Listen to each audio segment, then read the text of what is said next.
Hello, and welcome back to the channel. And no, that intro bit wasn't forgotten until just now. Today, we are going to be painting the LAV3 kit that we've been working on, as well as its slat armor cage, and to do that, we are going to be using these AK paints I got. These paints spray on real smooth, and I really enjoy using them. Now, I'm starting off with a smaller piece that's detached from the model. Now this just helps kind of get the hang of things, get back into the swing of things. It's been a little bit since I've airbrushed a full model kit like this, so it really helps to start off on a smaller piece that will be easier to clean up if something goes wrong. But continuing on from that, we have the wheels. The wheels I sprayed in actually two colors because it seems while the LAVs were in service, they ended up having broken wheels or damaged wheels, and they were replaced with sand colored ones. So here I'm spraying one in green, and I sprayed a few others in sand beige. Moving on to the body, of course, and spraying down all of the green details and the whole body itself. Now this green is usually a darker green and likes to be sprayed on a darker primer rather than this light gray. But since I'm going to be weathering this model kit in very heavy sand and dust, I decided to keep a light primer like this just because it'll kind of give it those extra highlights and everything. The only thing to compensate for this is just making sure to spray it on a little thicker, maybe doing an extra coat in the darker, deeper areas, just to kind of accentuate that dark green that these LAVs were originally painted in. Or I should say NATO green, because they were originally done in NATO green, because Canada is a member of NATO. Continuing on with painting of it and getting into the back, making sure to get into all of those little details, moving around, looking through it, making sure it's all good, getting into all that. Then we're going to move on to the underside of it. Now for this, I just ended up having a old paint jar that was the perfect size and just hung it on that. Maybe I'll eventually get some proper holders and stuff eventually to hold up model kits and things like that, but for now this does perfectly fine. And then moving for the painting of the underside, it's really just more of the same thing, getting into all of the details and areas and making sure to spray it a little darker in areas that need it and you really need to go into. Especially getting into all of the little suspension components and deeper details on the undersides of these kits.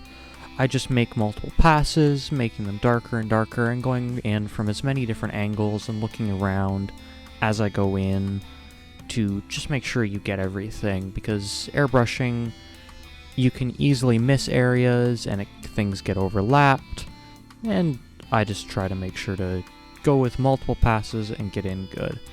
After we got all that done, just going over the model, making sure I didn't miss anywhere, darkening up some areas to make sure they're all good, and that's really it for the actual body of the LAV.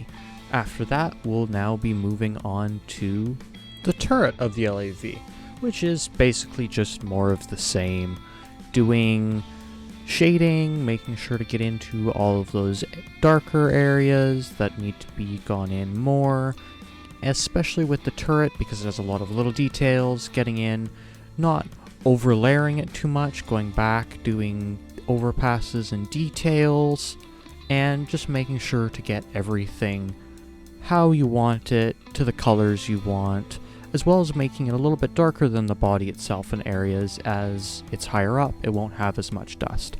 Now after that, and after we're done doing all of the green, we're going to be moving on to doing the slat armor bits, which I now regret gluing to the turret, because taping them up and painting them on the turret was an absolute pain, and getting them all done.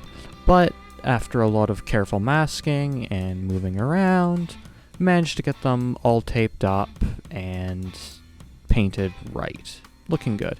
And with the slat armor on the turret done, it's now to the slat armor of the cage itself. And slat armor can really suck to paint because it's absolutely the worst scenario for airbrushing, because it's a lot of little side pieces that aren't facing a direct route to the airbrush that you kind of just have to work with. I found just the best way of doing it is going over with many thin passes, getting the airbrush from as many different angles as you possibly can to try and just get into all of those slats of the slat armor. It's a long, tedious process that you use a lot of paint because of the overspray, but I think slat armor is cool enough that it makes it worth it in the end. As well as making sure to get at the back and underside of it, because from one angle, slat armor will really look like it's all painted, and then you move it and it looks like it's completely missing paint, just the nature of slat armor. After that's finally done, it's moving on to doing some post shading and kind of early weathering steps of the LAV.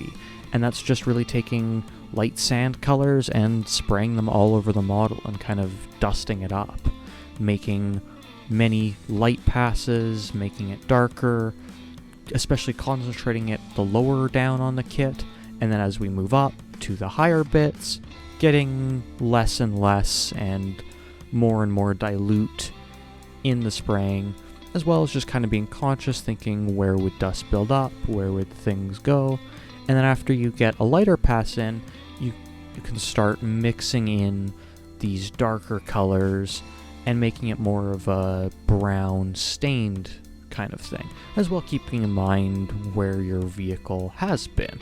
With this LAV, they were serving in Iraq and Iran, and that's a very dusty, dry climate, so they were mostly just covered in dust, and looking at many reference photos, using those to figure out where. Doing the same on the slat armor cage, just kind of darkening up the lower bits and leaving the lighter bits up a bit more, really just adding that shading in, and really just doing pre-weathering steps.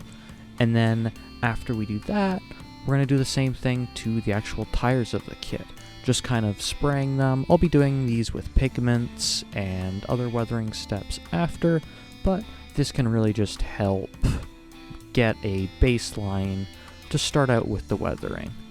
And now that all that major painting is done, we're going to be moving on to the small detail painting, starting off with this little jerry can here.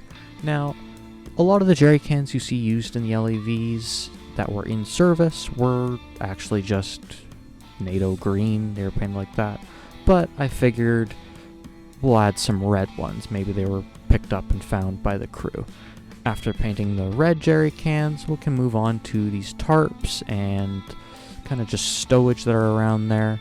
And I've seen some LAVs and some tanks use this dark blue color for tarps, so why not add? After they've been all painted and that paint is dried, we can add just a little few more details to them to really make them pop on the kit, like painting the little black retaining straps that would be holding them down.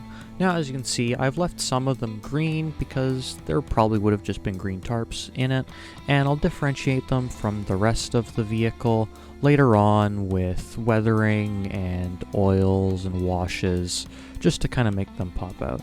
Now, onto painting little toe eye hooks. These are an absolute pain to paint off of the kit, and a normal sane person would just glue them on and paint them, but I really like having them being able to move and kind of hang off of the kit naturally, so just using a pair of tweezers and a lot of patience painting, I painted them individually, and now they just clip onto the kit and hang on. After that, we're moving on to the little turret details and all of those, like these antenna stacks and a bunch of other things, like these smoke launchers that just look a little nicer when you put little black detailing on. It really just helps make certain little details of the kit pop out nicely, and doing it isn't really that hard, so I've tended to put all these little details on. Now moving on to that submachine gun, and this is really showing the limits of this paint. I'm just using a standard Tamiya black acrylic, and they don't really like being brush painted that much. I'll have to get some better brush painting acrylics at some point to do better detailing, but this machine gun wasn't too detailed to begin with, and it didn't look too great, so just painting it with a flat black for most of it and doing some brown and beige for the stock turned out nice. After that, it's on to actually gluing on all of the little details of the kit that we're going to add. Of course, gluing on this jerry can, being in a little bit of a difficult spot inside these baskets, but just using some super glue and tweezers, they can go on. Same with these ammo boxes, just gluing them in, setting them down, and of course before you glue them in, I like to set them all up and just kind of do a nice dry fit to make sure that they'll all look good in the intended spots. Of course, doing the same thing with more ammo cans. After that, we'll be moving on to these little ration boxes that we made in the previous video.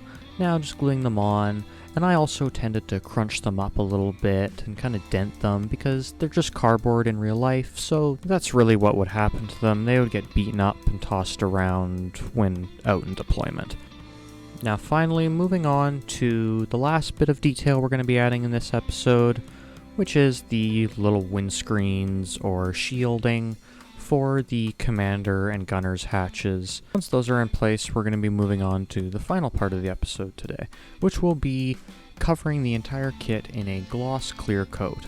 Now, we're doing this to protect and seal in the painting layers below, so that when we go to do our weathering, which will involve some heavier enamels and a bunch of other processes, this doesn't get immediately destroyed or damaged by any of the weathering tools we use and all of that. So just giving it a nice big clear coat, getting it good, as well as the glossy finish will help some of the weathering details stick in. And we're going to be doing those weathering details in the next episode, which will be the last episode of this series.